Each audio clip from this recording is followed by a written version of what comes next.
Here's hoping for an early Christmas.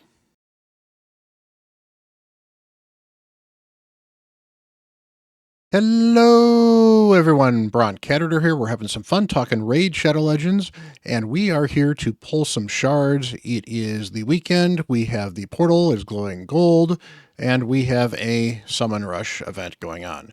So the Summon Rush event here looks like we are going to need 3,000 points, aka about 6 shards, or 6 sacred shards, or 11 sacred shards here for the epic. I am going for the epic on both of my accounts. Now, we have a bonus, an additional 50% for voids. That is going to be very helpful because on this account here, I only have 4 sacreds, as you can actually see. So I'm actually going to be pulling these 15 voids as well. The good news is getting the epic means I can skip the next summon event with this account if I want to.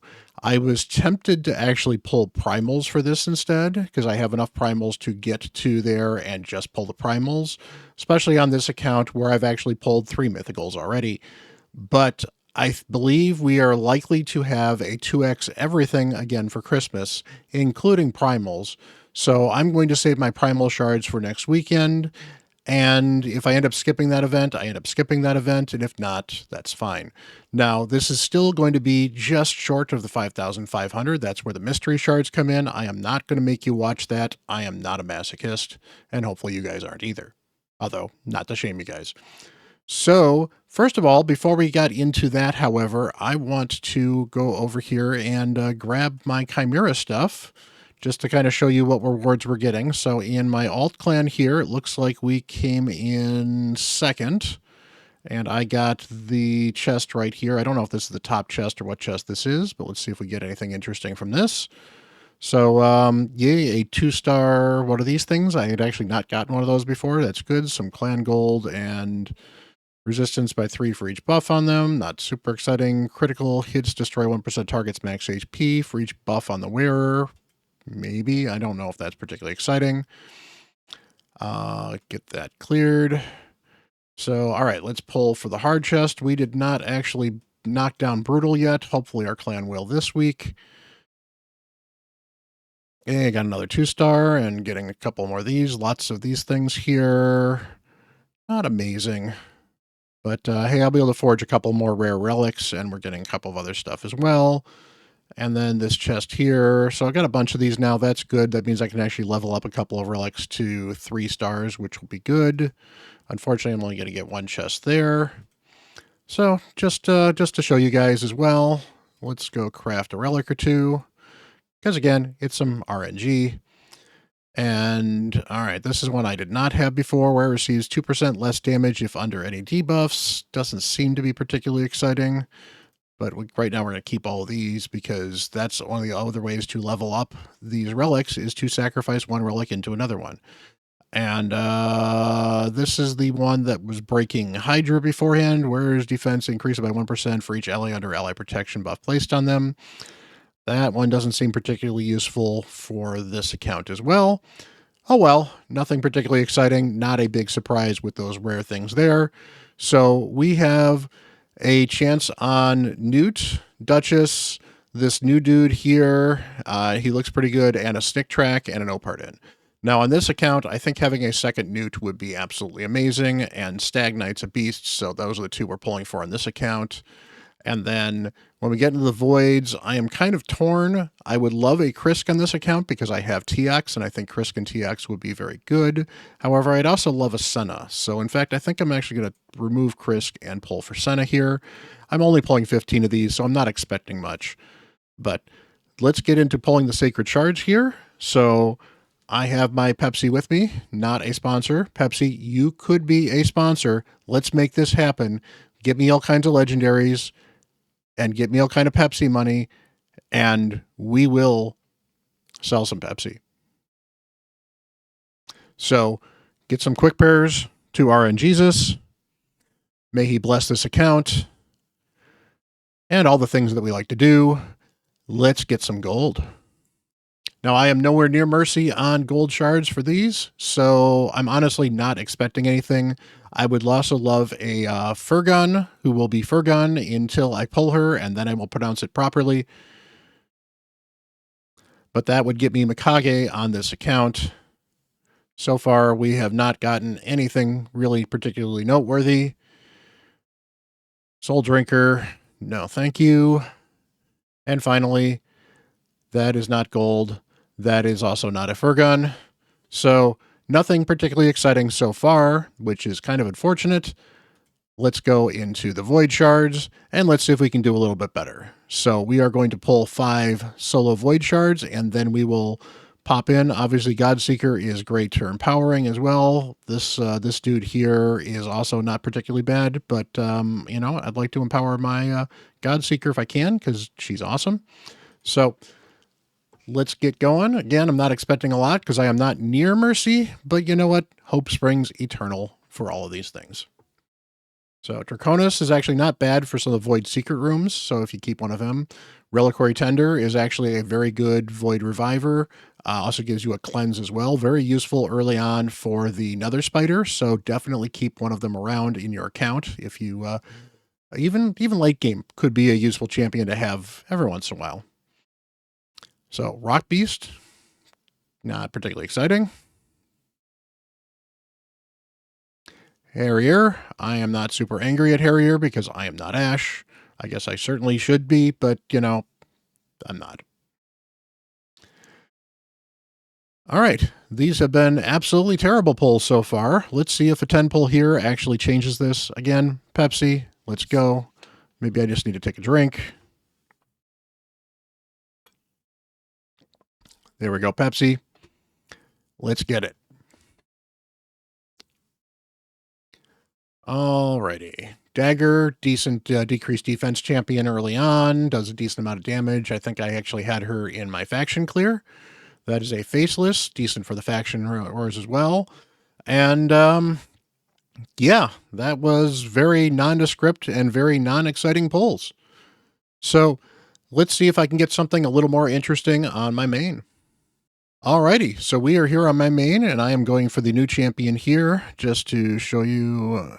I don't know if I can actually. Can I show you him? No, I can't show you him from here. So the new champion is definitely an interesting champion. He is, where is he? Prisma. That's right. High Keeper Prisma.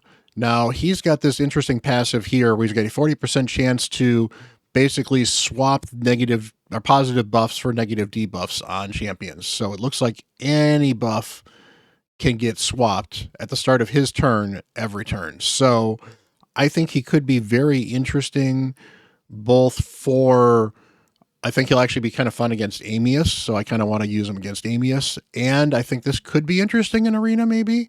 The rest of his kit doesn't seem too horribly bad either. He has a revival with a pretty good 75%, 75% revive, and a perfect veil and an increased attack on a 4-turn cooldown. Not the best because it's only a 4-turn cooldown for a single target revive, but not bad. One enemy attack before attacking removes any buffs from the target, and then ally attack with highest crit damage will team up and do damage and ignore 35% of the target's defense. That's a very powerful skill as well. Could be very fun. Some of this could be interesting in Chimera as well. If the enemy is killed by the ally attack, activates an instant turn effect on that ally as well. So I think he could be an interesting reviver in Arena because of that skill as well. And then finally attacks one enemy 2 times the chance of placing a stun debuff each hit does. So that is a 50% chance of a stun on 2 different attacks. After attacking, will transfer all debuffs from the ally with the most debuffs to the target and will not transfer the control stuff. So he's got an interesting kit. He's going to need accuracy, but you don't need him to do damage. So you can build him tanky with accuracy. And I think it should be a fun kit to have. And I think he'll be an interesting champion. Is he going to be amazing? I don't know. I'd certainly want to play with him in some arena a bit, but I think he could be interesting. And you know what? Sometimes interesting is fun to make videos on, and interesting is fun to pull. So we are going to pull for him, and hopefully we can get him. Again, we do have the not a sponsor Pepsi. We can certainly attempt to do better with that. Take a sip of it, and let's get pulling. We're pulling all 11 of my sacreds here. Again, I just hit Mercy recently in the last video, so nothing particularly exciting that is likely to happen here, but we'll see. Romero, okay shield champion, not too bad. I think he got buffed a while ago. He's not bad. He's not great though. Fang cleric, okay reviver. And fair, I don't need a lot of epics here either way. So Burgoth the Malformed, not a particularly exciting champion.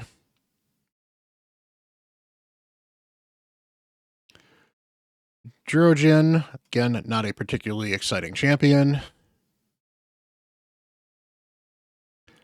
Eothar, okay poisoner, not super exciting, could be useful for clan boss early. Canoness, not particularly exciting in my opinion.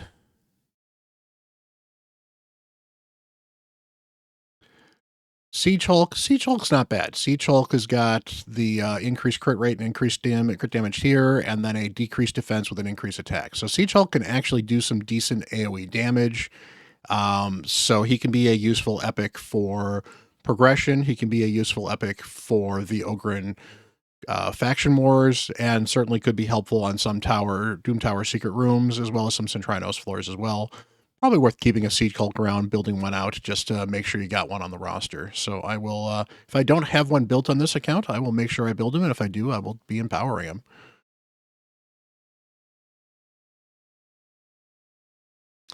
That is a Catacomb Counselor. If you are desperate for an ally attacker, this is the better than nothing ally attack. It teams up with 2 random allies.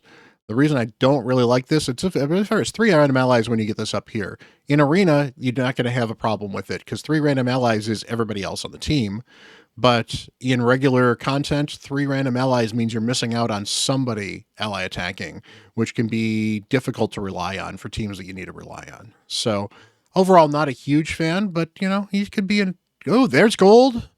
Ooh, that's a Mortu. I am not mad at that at all. I do not have a Mortu on this account. Mortu's fun. Mortu has definitely been power crept of late, but Mortu is a interesting and fun champion that I will probably build. He doesn't need books, which is great for those budget conscious people. I can speak. But yeah, he's got a heal reduction on the A1. And to be fair, it's a 60% chance bookable to 85 for the Amius. This could be a decent skill worth building him and booking him for. Now, I'd rather have the 85% than the 60, so that might make him worth the books for Amius. And the Amius build for him would be very different than a normal build, but it still would be interesting. Plus, he can actually do some decent damage. He's got a 5-turn, bookable to 4-turn AoE block buffs. This is the reason I say he doesn't really need to be booked. He gets extra damage out of this, and this hits okay, but it's not an amazing damage ability. It's also based off of his attack and his HP, but most of his damage is based off of HP, so the fact that this has attack in there kind of actually hurts it. But he's already got a 90% chance to place it. Booking him gets you the extra 10%, but you can get 5% of that with Sniper, and the cooldown is already a 4-turn cooldown, so the 5-turn isn't as big of a deal anyway. So if you end up not booking Mortu, you're not in bad shape. And then finally, what he's really known for is this Fiery Rage, where he has a chance to unlock the secret skill when attacked, which always seems to work when you're attacking him and never seems to work when he's being attacked on your team. But when he unlocks it, he also gets a chance to fill his turn meter by 25%. Even if he doesn't unlock it, he could do the turn meter fill, so it's kind of scary when this procs. But his peril is attacks one enemy 2 times, ignores shield and block damage buffs, as well as all defense. So this is a pure damage skill, and enemies killed by this skill cannot be revived. So it is purely based off of HP, so he is an HP-based nuker. I believe his A1 is based off of attack, which is part of why it's actually difficult to make him a great champion, because they really should make this an HP skill and make this an HP-only skill. But this here can ruin so many different arena teams. You stick him in Stone Skin, you make him super slow, you give him all the crit damage and all the crit rates and as much HP as you can, and basically people will try to poke him, and if they can't kill him, he takes a turn, he kills somebody, and they can't revive. And since you can take out a nuker, or you can take out the reviver, you can really turn a team around. Mortu is capable of soloing entire other teams if you can't whittle through the stone skin, and he gets his peril to activate twice on a 2-turn stone skin. So overall, he's a great champion. He has definitely been power crept. I guess he's not a great champion, but he is a fun and a different champion. A little bit back to some of the old school ways of dealing with Arena. The biggest problem he has is there are ways to counter Stone Skin now that are a little more effective. Plus, you have Harima, who is a hard counter for him because he cannot crit Harima, which means he can't really easily kill her with his peril skill. Sometimes he can, sometimes he can't. But, I am actually pretty happy. I don't have a Mortu on this account. He's also got this actually really, really good 24% aura in all battles for speed.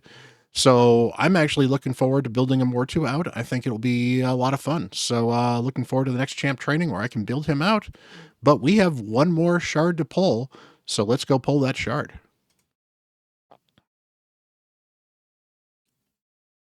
And that is an epic, and that is a Kunoichi. So that is great. I have gotten all the points I need. In fact, that might actually finish up my Yuletide event here too, because I need, so that's 20 and 280 and then another 200. So that's 300. So I'm going to be at 1960 points, which means I will be effectively done with this. That's great because I'll get the mythical book right here, and then Sir Nick should just be a few days away of logging in. So that's going to be helpful. Let's go grab the Chimera rewards as well. As you can see, we did not do particularly well in our clash. We got mauled by basically 3 teams here using the exploit. So I'm a little upset with how that was handled. But, those chests don't tend to give a lot. So, all right, we down Nightmare. I did not get the top chest. I probably should have, and I didn't, so that's on me. But again, rewards, not particularly great. I might be able to forge a rare. And again, I got the second to top chest here. This is why I should have got the top chest on Nightmare, because doing this much damage here meant I should have been able to do the other one. I just used a different team. And I got some epic ones or some legendary ones there, so that's good. And I got 2. We did not down Ultra Nightmare either, so that's certainly annoying. But let's go forge, see if I can get lucky. Maybe I can. I can actually forge an epic. So let's go forge an epic one. Let's see if I can get, I still got a big chance of getting a legendary. This is why you want to make sure you forge these epics. If you see here, if I put the rare stuff in here, this suddenly drops back down. So you want to use as much of the same like material as you can, because otherwise you're diluting what that material is for. So let's see if we can get an epic, maybe a legendary. Nope, we got the bell here where turn meter increased by 10% when applying debuffed enemy, only occurs once per turn. That's an interesting one. That could be fun. Let's see who I want to use that on. And then let's get some rarer stuff here. I got a shot at something better. Maybe we can pull something cool. Ooh, I got an epic one with that. Whereas turn meter increased by 10% whenever one of their allies dies. Oh, that's actually pretty decent for some revivers, so that's not too bad. And what do we got here? Up 2% less damage when under debuff. So I already got 1 or 2 of those. Not particularly exciting. That'll probably get fed to something. So there we go. That is relic crafting. That is shard pulls. I got a Mortu. I got an epic relic, so that's pretty amazing. So overall, I'm going to call this day a win and be happy with what I got, even if I'm not particularly happy with what I got on the alt. But you know what? If you've seen the video on the alt, I recently pulled a Dell Blackteeth, so I did a video on that, so you can go check that video out. Hopefully you guys have a wonderful, wonderful holiday. If you get a chance, hit that like button, hit that subscribe button. I definitely appreciate it. Smash that button. It is awesome. Much love, everyone. Happy holidays. And until the next video, I'm Bront CatHerder.